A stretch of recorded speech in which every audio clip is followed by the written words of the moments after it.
Good morning students, I am Dr. Priyanka Balaram and welcome to my channel Royal Educational Services।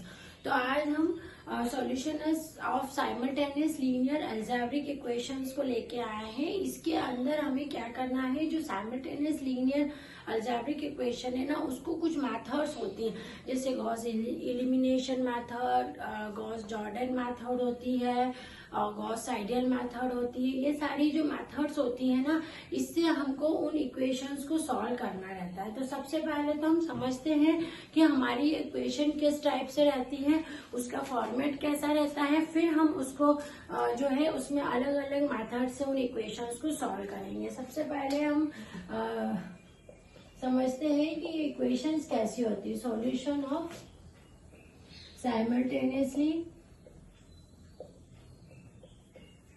Linear algebraic equations, है ना। Equation इसको हमको solve करना है। तो सबसे पहले तो हम इक्वेशन कंसीडर करते हैं कि इक्वेशन कौन सी कैसी होती है। कंसीडर करेंगे हम a11 plus a12 up to a1n, है ना। फिर दूसरा होगा a21 plus a22 up to a2n, ये अप टू ये n तक जाती है, nm up to dash dash dash, है ना। तो ये हमारी मतलब चलती रहती है। इसके इक्वल्स टू में b1 b2 ये यहाँ जाएगा, ये कंटिन्यू रहेगा, ये bn, इस तरह से ये जो इक्वेशन है हमारी ये चलती रहेंगे। तो इसका जो अब ये जो सिस्टम है, इसको सिंगल मैट्रिक्स इक्वेशन में लिखा जाता है, जो कि आप सब जानते हैं, है ना। This equation can be written in matrix form.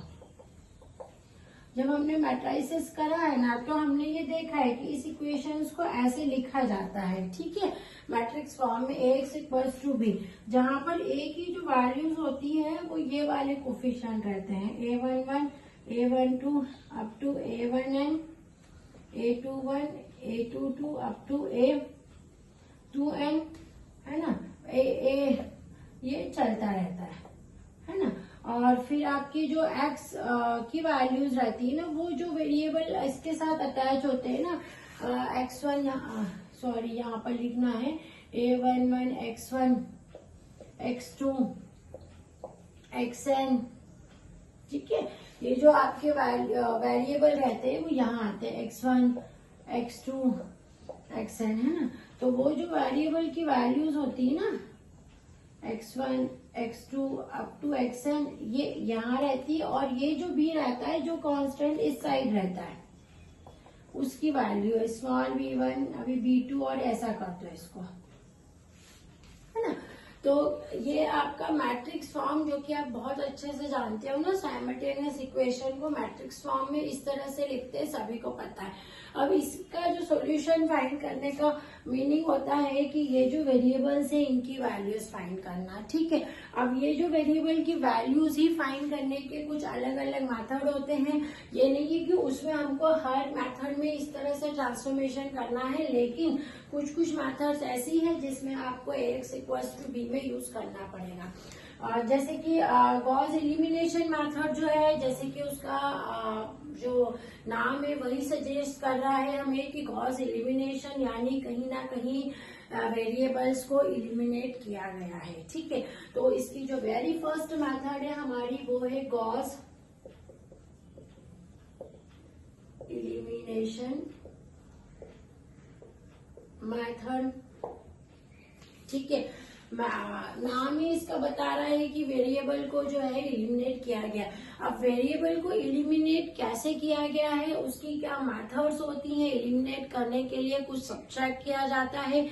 3 equation आपको साइमल्टेनियस 3 इक्वेशन गिवन रहेगी, उसमें से आपको क्या करना है कि पहले तो ये देखना रहता है कि फर्स्ट जो कोफिशिएंट है वो यूनिटी है, ठीक है। उसके बाद में फिर अदर 2 जो इक्वेशन है उसमें सब्स्टिट्यूशन करना है। इस तरह से आपको वेरिएबल को एलिमिनेट करना है। जो ये जो मेथड है ये हम पहले भी बहुत सारे मतलब 10th क्लास से एलिमिनेशन मेथड यूज कर रहे हैं। अब थोड़ा सा क्राइटेरिया उसका बदल जाएगा और यही क्राइटेरिया के साथ में हम जो नेक्स्ट वीडियो में करेंगे गॉस एलिमिनेशन मेथड को स्टार्ट। आज हमने साइमल्टेनियस अलजेब्रिक इक्वेशन का फॉर्म देखा। ये केवल फॉर्म इसलिए बताया गया है ताकि आप जब ये मेथड करें तो आपको पता है कि जो लीनियर अलजेब्रिक इक्वेशन है वो मैट्रिक्स फॉर्म में इस तरह से रिप्रेजेंट की जाती है और x इक्वल्स टू बी में उसको रख दिया जाता है और फिर आप उसमें जो मेथड्स है हमारी वो अप्लाई कर सकते हैं। ठीक है, तो आप इसको नोट डाउन कर लीजिए। नेक्स्ट वीडियो में हम गॉस एलिमिनेशन के सॉल्यूशन और उसको समझते हैं। Thank you.